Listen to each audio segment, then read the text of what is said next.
Hello, everyone. You're listening to Those Other Girls with Mallory and Friends. I'm Mallory, I'm Victoria. and we are changing culture and bringing back traditional values. Happy weekend, everyone. Happy weekend. Potentially we might be getting snow in North Carolina. Who knows? Apparently we've moved to Northeastern. Yeah, Like for real. United States. Where did all this snow come from? That's what I'm saying. It's like the third week in a row. And then near my job, some of the stuff still hasn't melted. So it's that We ugly still have brownish. snow that hasn't melted. Oh my gosh, it's this ugly brownish. Ugh, not about it. I love snow. I just don't like taking the dogs out. So like I literally, oh my God. I love my dogs. I love Kennedy. But she already pulls me, but pulling me on ice, I'm like Oh, that's skating. scary. Oh, that's so scary. Like Mal, I was literally walking her and I was like on the ice and like I just stopped and she just pulled me across the ice. I'm like, oh no. Like I fell twice. And it was so funny because I was like, so it was icy and the dogs were like walking and like sliding and I was like trying to take videos of them and then I fall.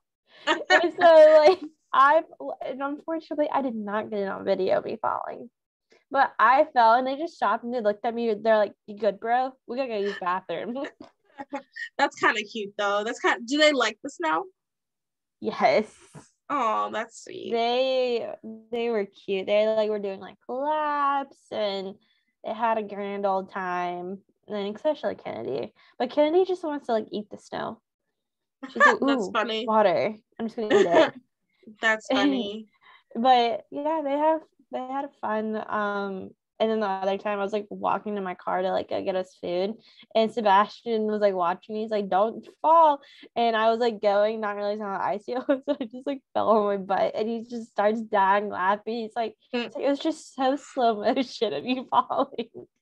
The last time I fell on ice, it was literally slow motion. It was in New Jersey, where they're notorious for snow, obviously.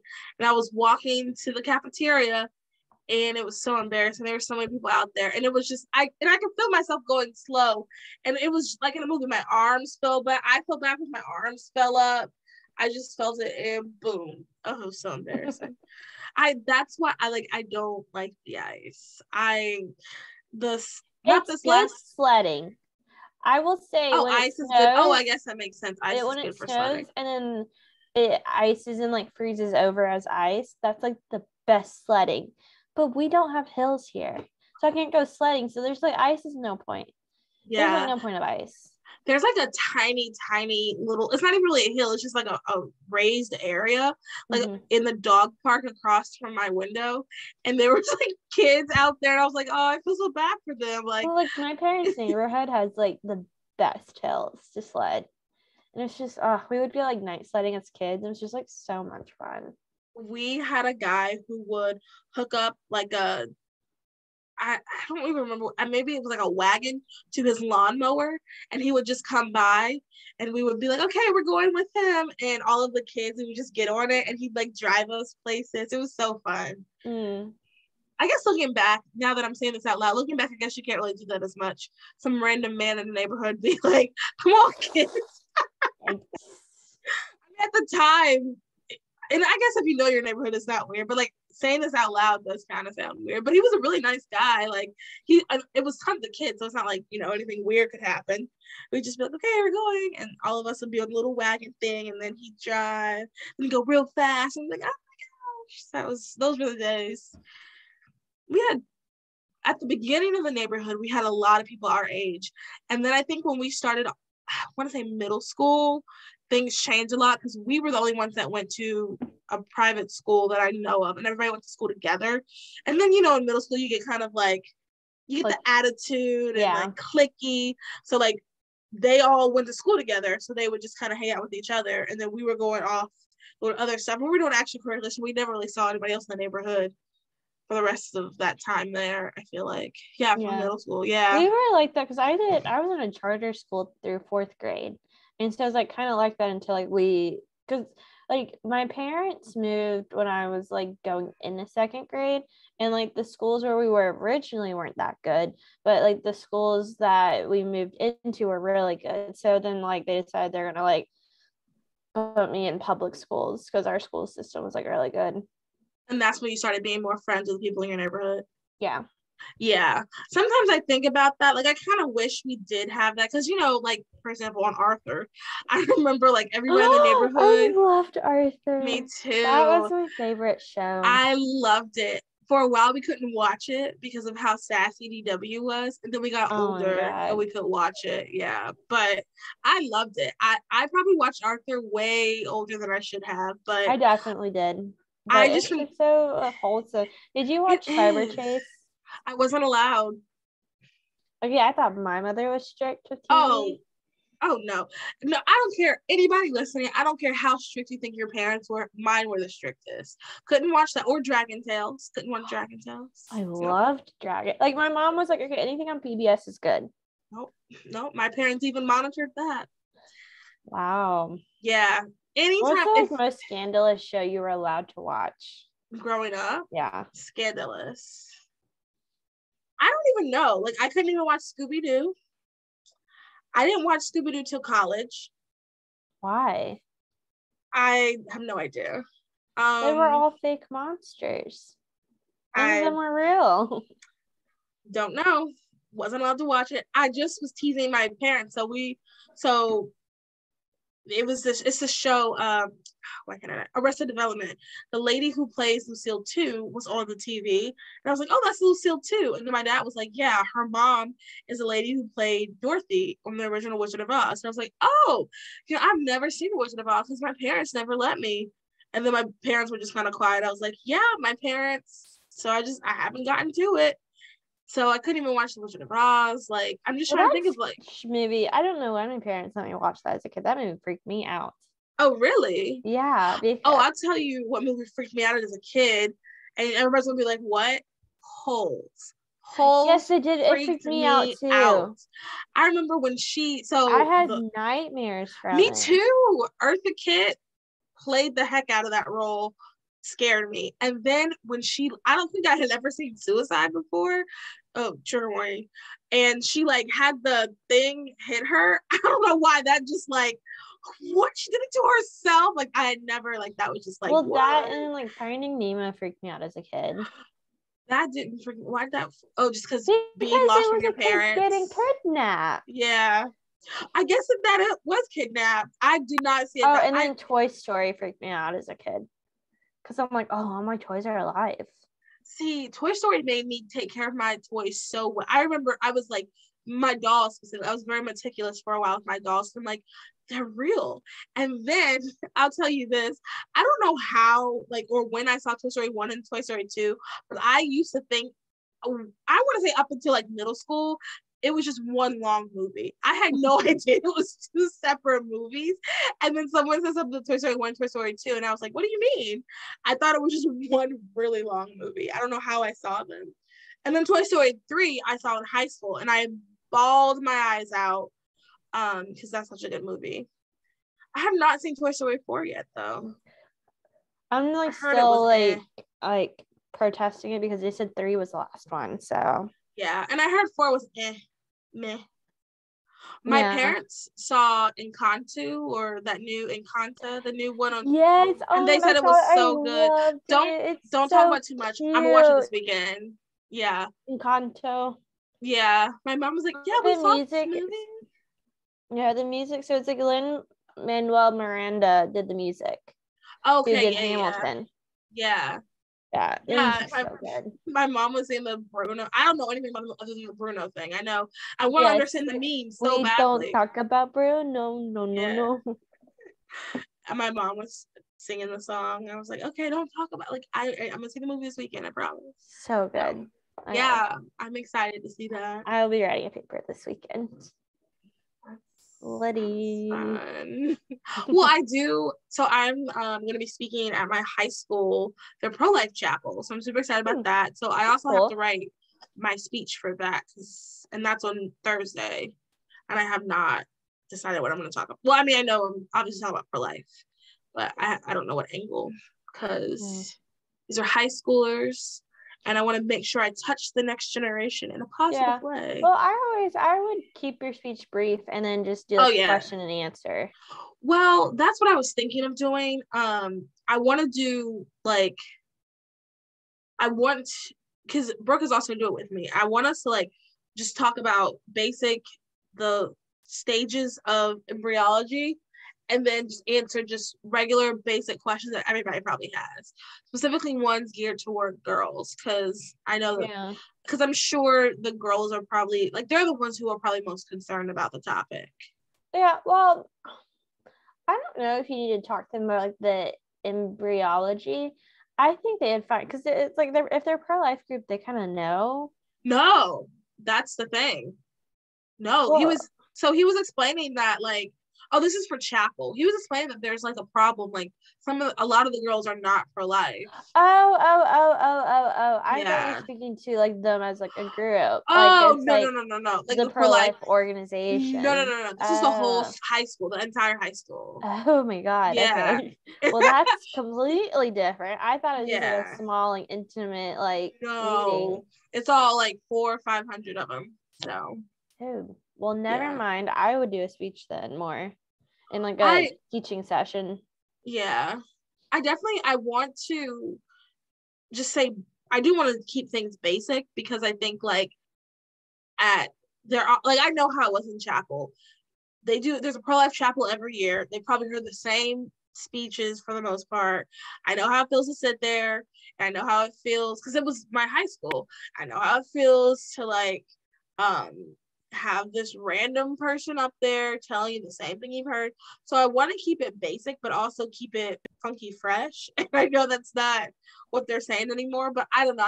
I'm really going to be praying about it this weekend, like what to say. Because I'm just thinking they probably hear, especially the seniors are probably like, oh my God, here comes another. These girls probably think they're going to relate to us. And I do want to relate to the youth, but I don't want to do it in like a weird, annoying way. Because we had some really good speakers in high school, and then we had some really boring ones. Like, we had some that I barely remember what they talked about. Yeah. I think, too, it'd be, like, cool to kind of talk about, like, the crazy stuff, like, you learned and, like, done. Oh, that's a good idea. Like, crazy fun stories that, like... Yeah, because, like, to kind of, like, keep them interested and, like, be like, oh, I might want to do that. Yeah. Oh, that's a good idea. Yeah. But anywho, we probably should get into our stories. We should.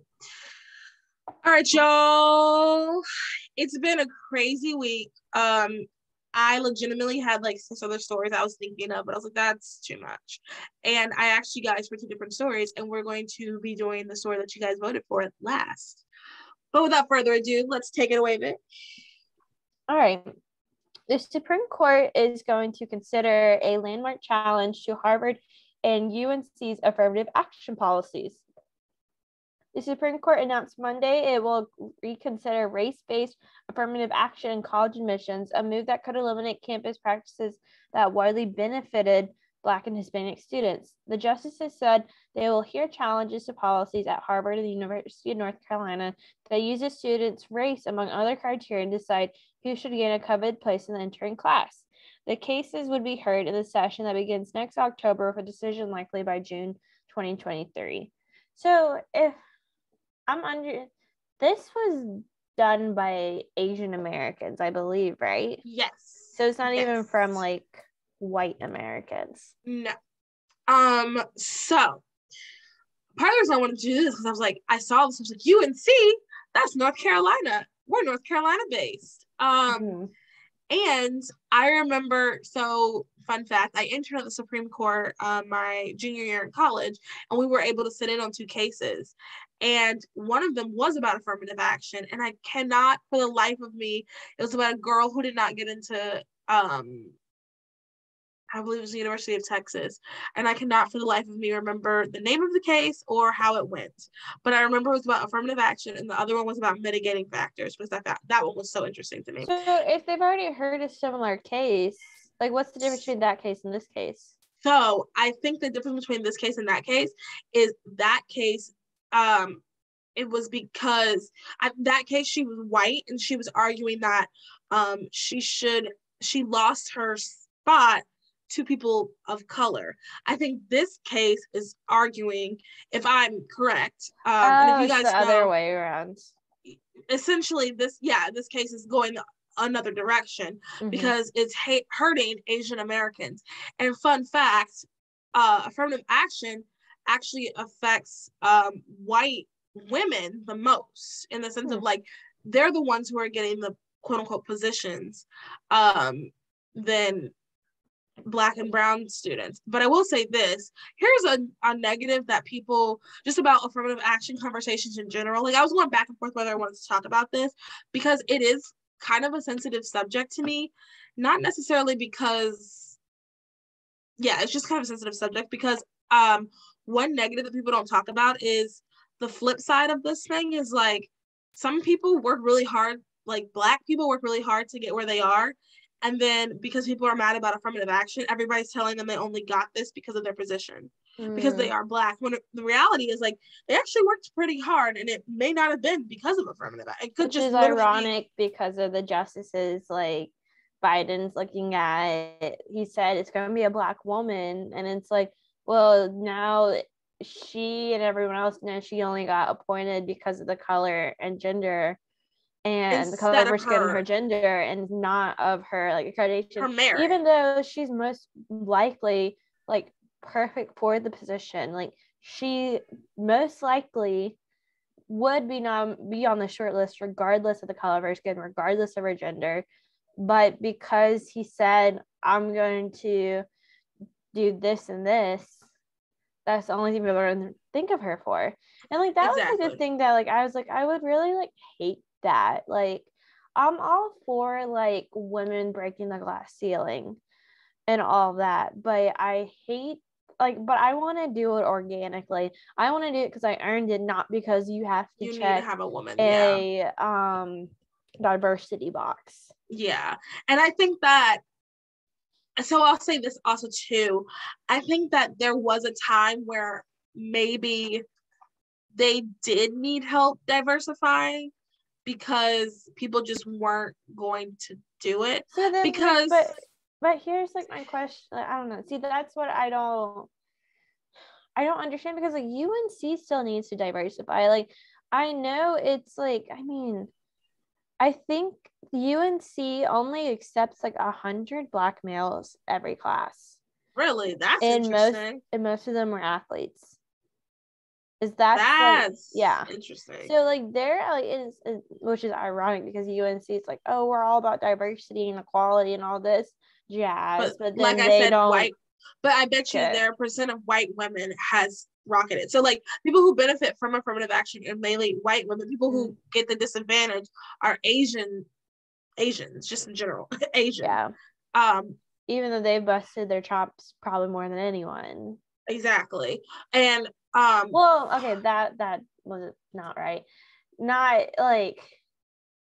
Well, culturally, that sounded bad. Okay. Well, okay, so I know what you're trying to say. Culturally, a lot culturally, from the outside looking in, it appears that people whose parents are not from here want them to work incredibly hard. Yes. Like Nigerians work incredibly hard. Not just Asians, but like Nigerians, for example. Those people are from Africa.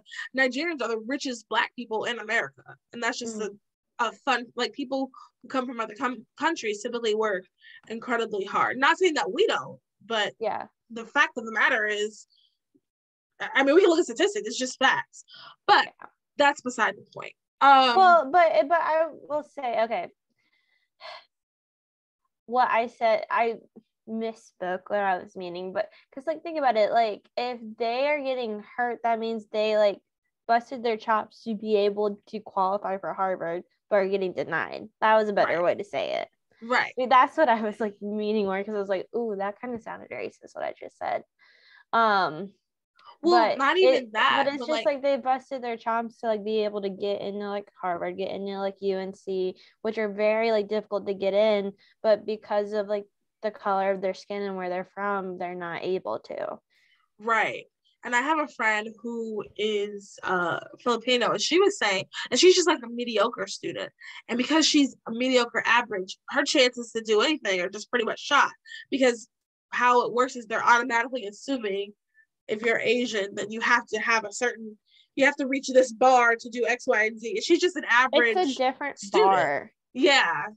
Yeah, and that's the problem. It's every gender, race, heritage, like, has a different bar. And it should just all be the same bar. Yes, I agree. I will say so here's another aspect that I think is very interesting, and I am kind of on the fence about this, but I am kind of leaning more toward, okay, I understand.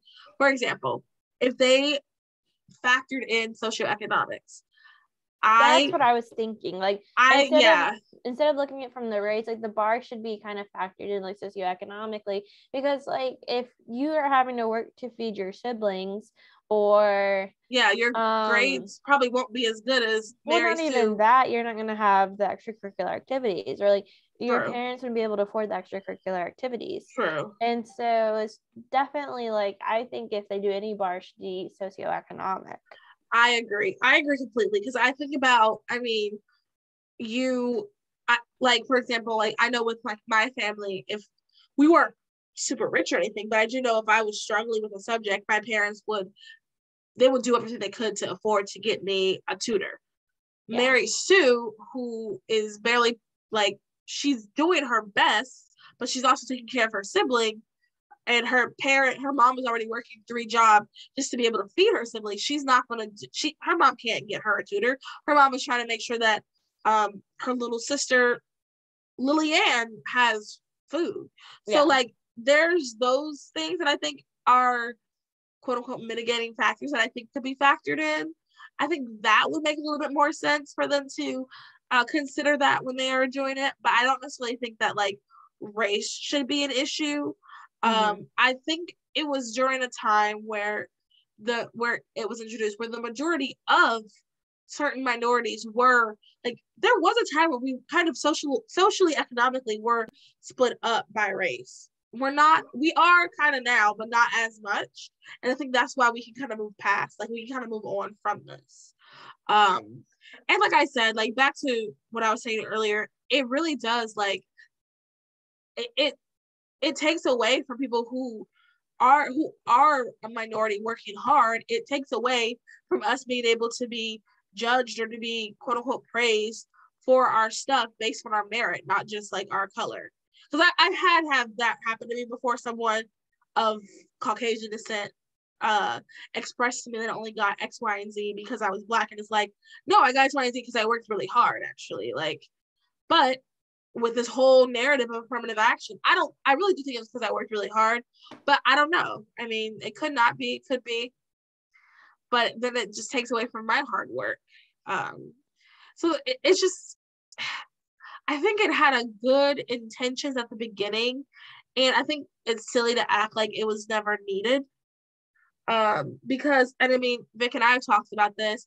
I listened to a podcast and it was explaining, like, the workforce, and a lot of times you're going to hire people you see yourself in. So if you don't, like, you can only see yourself in certain people if you're a certain person, you know? Mm-hmm. Y'all get what I'm implying. And honestly, I would like to do a podcast where we have a particular person speak, but there's a whole other conversation. So like, I think there was a time where it was needed, but I think now it's not. So I guess we'll just be watching it. We'll see how it goes. I hope that we can get to a place where it's not needed, where people don't feel like they have to have some sort of quota, like, where we could just say, or honestly, I do think if we just take away the names and we just put their grades and the extracurricular and their writing, I think that's how we should do all jobs, and that's how we should do all school. Now, do you think I should take away the names? Well, I think you take away the names, the gender, and their race. But, like, I mean, I think socioeconomics would be good. It's like how much your parents make. So you have an idea of, like, okay, well, why aren't they doing this? And then it's like, oh, that's why. Yeah. I think that's definitely I think so. I'm also thinking of, like, for job wise too. Like when people are hiring for jobs, I think they should take away the name and the race for sure. Well, that's different though. You still have to interview. Yeah, but well, I guess make it through the resumes. Yeah. Right. But yeah, so it's, with all this going on, sometimes working for yourself, I don't know, I was trying to do a cool transition. So now is our ad. Our ad is our LITL Co apparel. They sell cute clothes, custom designs. They have bows and scrunchies that are wholesaled through small U.S. businesses and are handmade. Everything you get from them is wholesale, and it is sourced through small businesses. And ultimately, you can be reassured that when you spend money with them, it is going to a wholesome family who is creating beautiful things to support themselves. And their priority is to ensure that LITL Co. is 100% scripturally based and run. They do not crave to culture. And use our code, those girls, on their website, litlco.com, and get 10% off. Awesome. Our next story is Holly Madison is opening up about the gross experience of sleeping with Hugh Hefner for the first time and being afraid to leave the mansion because of his mountain of revenge porn. Holly Madison. Wait, pause for 2 seconds. This is not a part to play with your children. Continue. Some people listen to the podcast with their kids. Okay. Holly Madison is re-examining her year spent at Hugh Hefner's Playboy Mansion in A&E's new docuseries Secrets of Playboy. Madison was 21 when she moved into the mansion and began dating Hefner, who was 75 at the time. The two stayed together for roughly 7 years in a relationship she says described as Stockholm Syndrome. Hefner was known for engaging in multiple sexual relationships with women decades younger than him at the Playboy Mansion, after having one he branded as his main girlfriend. Hefner died in 2019 at 91. In recent years, his treatment of the young women he had sexual encounters with, as well as the entire legacy of the Playboy Mansion, has been criticized rather than glorified. Looking back on the first time she and Hefner slept together, what she said came about after a night with many of his girlfriends, Madison, who wasn't yet living at the Playboy Mansion at the time, recalls feeling humiliated the morning after. There's definitely no romance or seduction of anything like that, she says. It was dark in the room. There's a giant movie screen of porn. So, do you want me to go first? Or you want to go first? Yeah, because I'm not really sure where you're going with this. Oh, okay. Well, I want to talk about it because it's a new show out on A&E, and I keep seeing things about it. And I think because I'm always talking about being anti-porn, and the algorithm hears me, so they're trying to show me things like this. But it kept popping up, so I was like, you know what? I'm sure somebody, and I think Alex talked about that once on Politics this week. Well, all I wanted to say is just like, I'm not surprised. And I'm really glad. So when Hugh Hefner died, I remember everybody was like, oh, this hero died. He da-da-da-da. And I'm glad people are now seeing him as this evil, old, decrepit, creepy man. And I think it's good that she's telling her story. And I think it's also good that the culture, the main reason I wanted to talk about this is the cultural impact of discussing how this type of lifestyle should not be glamorized, and discussing how this type of lifestyle is not okay. Just all of these sexual partners, and yeah, that's really what I wanted to get at with this. Yeah, because I didn't know about the documentary. It definitely sounds interesting. Yeah, it's on A&E. I don't remember if I have that. I'm gonna try to watch it. Hopefully it'll be on like Amazon Prime or Hulu or something, because I do want to see it, because I think it is important to now, too little too late almost, but I think it is good to now talk about like how dangerous and culturally impactful this lifestyle is. There's this book. I got it when I was at CPAC last year with the group I was with. They gave us a bunch of books, and it's written by, I forgot who it's written by, but it's a lady who helped kind of start the sexual revolution, and she regrets it now. And it just also kind of reminded me of like, this was some of the things that kind of started it. This was some of the things that really got people this started it. This was at the height of the sexual revolution when he was becoming famous. And I mean, think about how culturally, like, everybody knows what Playboy is, whether you're pro Playboy or not Playboy. Everybody, it's a cultural impact, and I think it's good that we're talking about how terrible it is. Mm-hmm. Yeah. So you don't really have anything else you want to add? I really like that. I mean, the story kind of speaks for itself. Okay, I guess we can do the next story. All right, our final story is moms are still having their newborn baby separated from them because of COVID. It sounds like something from a dystopian novel, but in fact, across the US and other areas of the world, babies are taken away from their mothers who test positive for COVID right after birth. Even with the new variants, infants and children under 20 have less than a 1% chance of dying from COVID. If we're still following the science and the data, then why are newborns still being separated from mothers who test positive for COVID? In Chicago, Illinois, the family was separated from their newborn baby boy because he tested positive for COVID. No one thought to retest, even though false positives are more common than false negatives, and that 5 different categories of false positives have been researched and identified: errors in test operations, poorly specific AGRDTs, detection of inactivity or residual SARS-CoV-2, cross-contamination, and cross-reactions of other substances in clinical samples. In 2020, studies were already proving that the risk of mother-to-infant transmission of COVID were low. It was also known that infants who are just starting life already know their mother's smell, voice, warmth, and contact between a mother and child has numerous health benefits. Skin-to-skin contact from their mother regulates the baby's breathing, heart rate, and body temperature. There's nothing more natural than laying a newborn on their mother's chest after birth to promote better health. It's also been known to improve oxygen levels, growth, and potentially reduce hospital stays.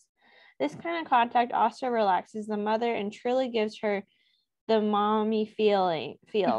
Giving birth is like going into battle. The mother's body goes through so much that just touching the little person they labored for is worth it. Holding her baby for the first time releases oxytocin. I almost said oxycodone. That's what I was thinking. I was like, that definitely cannot be right. Oxytocin to develop bonding. Those first special moments are what kickstart maternal instincts, which reduces the risk of postpartum depression and other issues. So this is the one you guys voted on for us to talk about. So we'll talk about it. I also want to read a listener, I hope. I know she definitely follows me because she messaged it to me. I hope she listens. She sent me her story, and I'm gonna read it really quick. So this is from someone that, like, a reliable source in the sense of, like, we follow each other on Instagram, we chat, like, this is something that, like, not just some article. She says, I tested positive before delivering my baby July of last year. The doctor came in and told me that they had to take him away and takes him into the ICU. They wanted to make sure that the baby was okay and that I didn't infect him. The hardest thing I ever have been through, but I stood my ground and told them that they could not take my baby away and that I would walk out if that was the case. The doctor and nurses were angry with me and so rude and treated me so poorly because I would not allow them to take him. At the end, I was allowed to keep my baby with me after birth.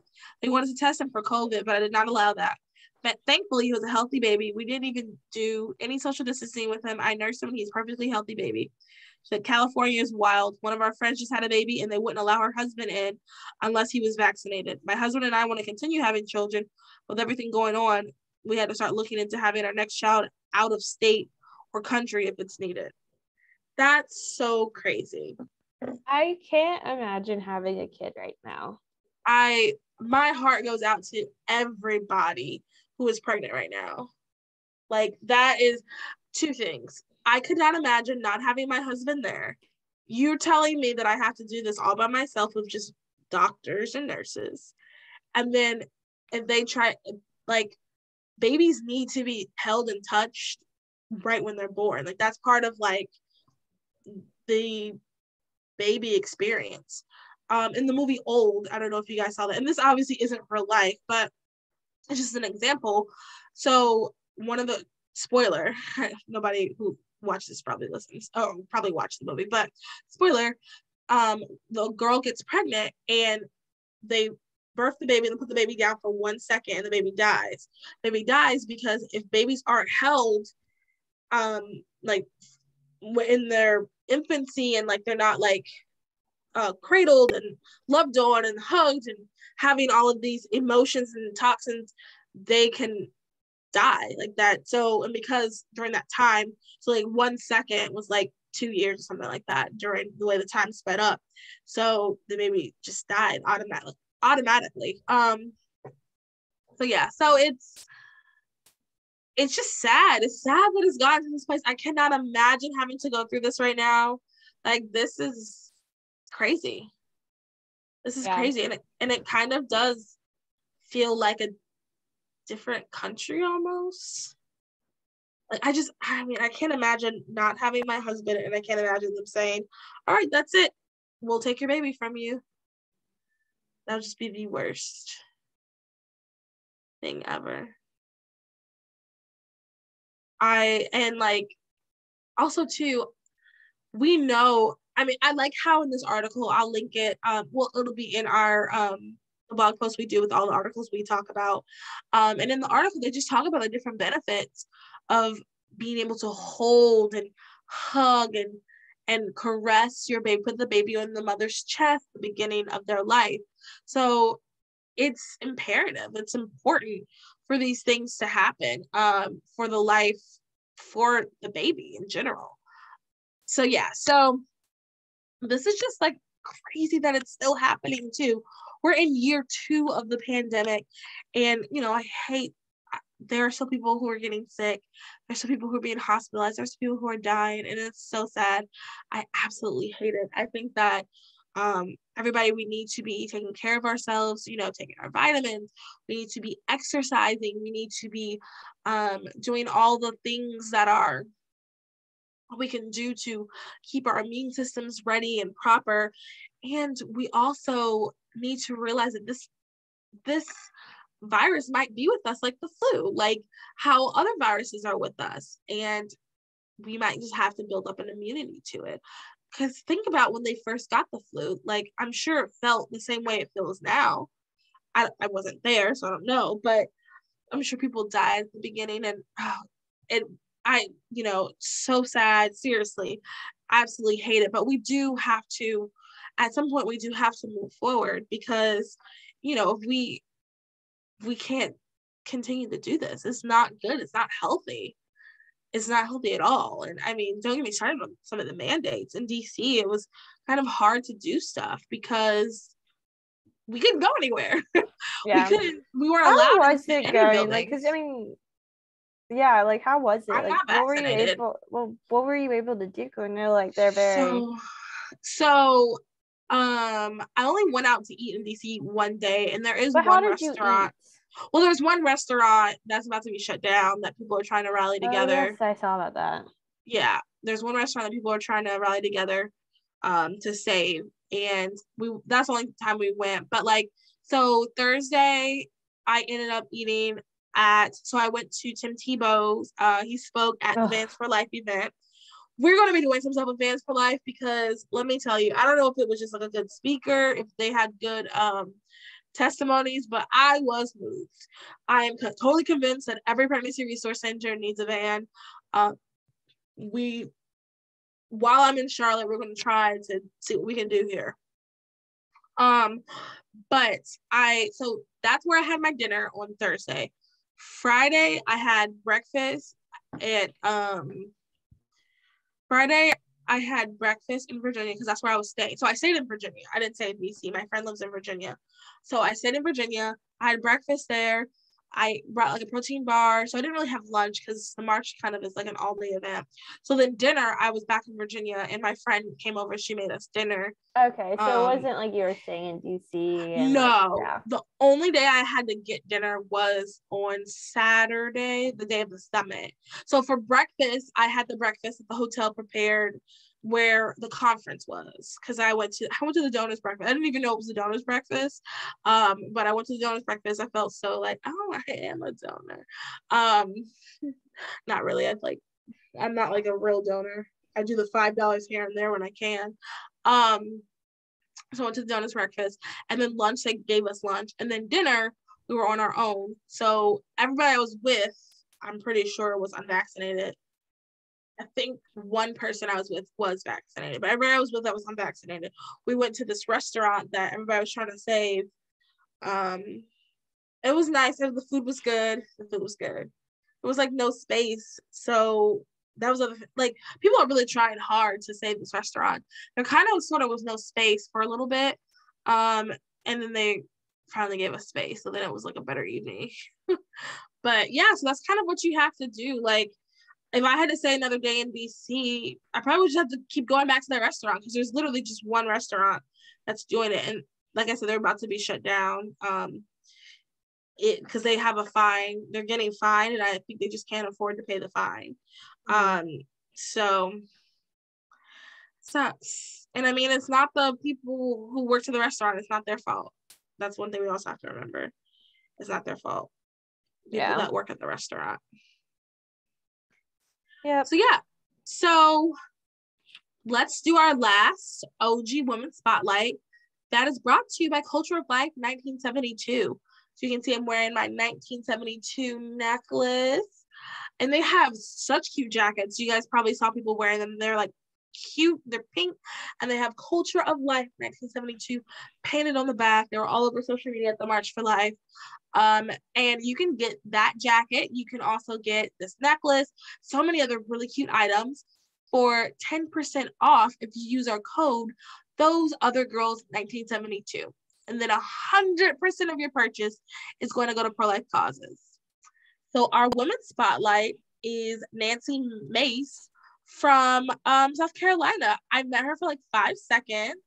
Great woman. Oh, I followed her. One of my friends worked for her campaign, and I like followed her from like the beginning.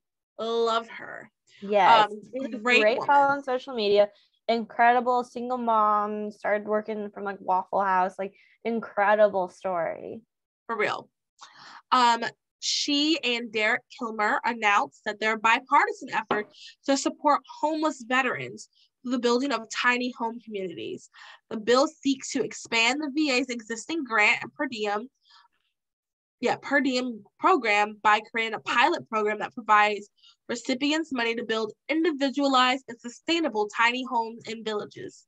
The bill offers a new approach to the long-standing issue, and though it is still in the early stages, it will need to pass through both houses of Congress, so the House and the Senate. Mm-hmm. But I think this is a good first step, and I think that's we good. have like a similar community up here in like Greensboro area, and it does like really well. I think it's in High Point, if I recall. But it does like really well, and like I don't know if you know this, I lived in a tiny home in Clemson. So there was like a tiny home. Yeah. So when I was like doing my 1 semester at Clemson, there was a tiny home community. For like college students, and it was like a more of like the graduate level college students, like the older kids. And so I like lived in a tiny home for like a semester, and like I love it. I miss that place. Like, really? It was so nice. I forgot who I was talking to. Someone wanted to do research on the difference between like a tiny, like cost if they lived in a van or a tiny home. Because they were interested in that. I've never really been interested in tiny homes, but I'm hearing more and more. Really cool, because it was like definitely like a lot more like a community feel to it. Because like I mean, I've lived in like the tiny home. I've obviously lived in apartments, and I don't know why, like with like the tiny homes, it really like I actually like got to know my neighbors where like didn't like in an apartment.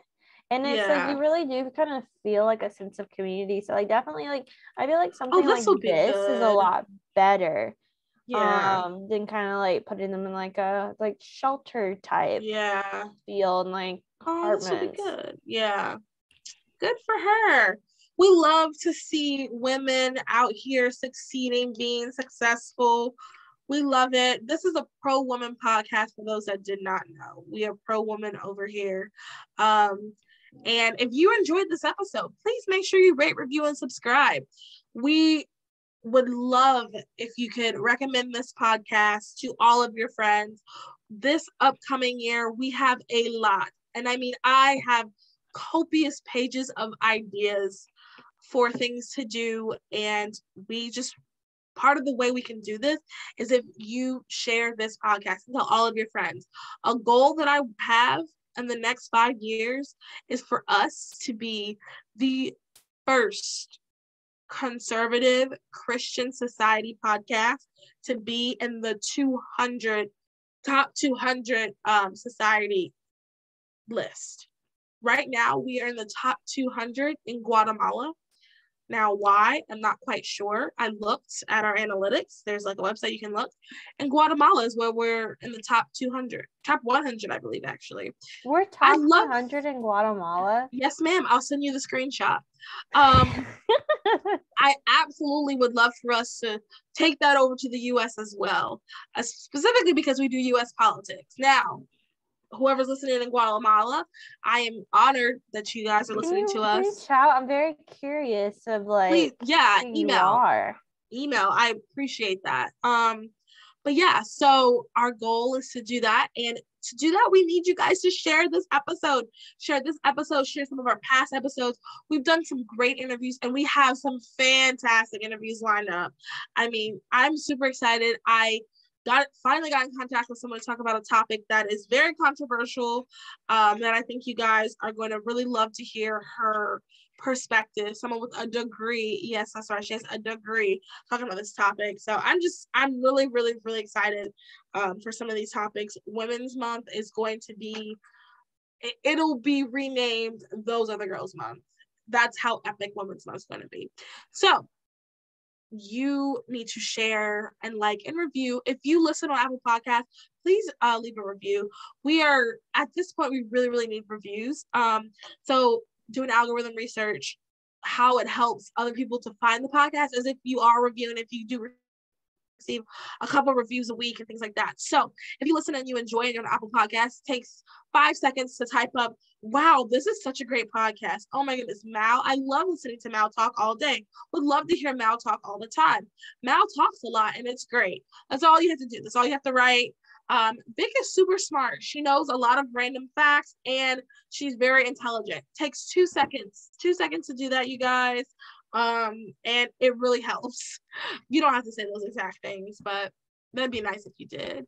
I mean, I appreciate it. Yeah, I mean, I'm not gonna be mad at you if you say those exact things, but the point is we really do need those reviews. So and it'll just help people find us. And if you're enjoying this and you feel as if you're being represented and you want other people to feel the same way, that's the best way to help them do that. Also, check out our merch store. We have still some items left. We have this sweatshirt if you are interested. Our anti-abortion social club sweatshirt is like selling really well. I'm really glad you guys like it. If you wear it, please tag us, let us know. Trying to think of anything else. I think that's it. I hope you guys have a good rest of your weekend. Enjoy the snow.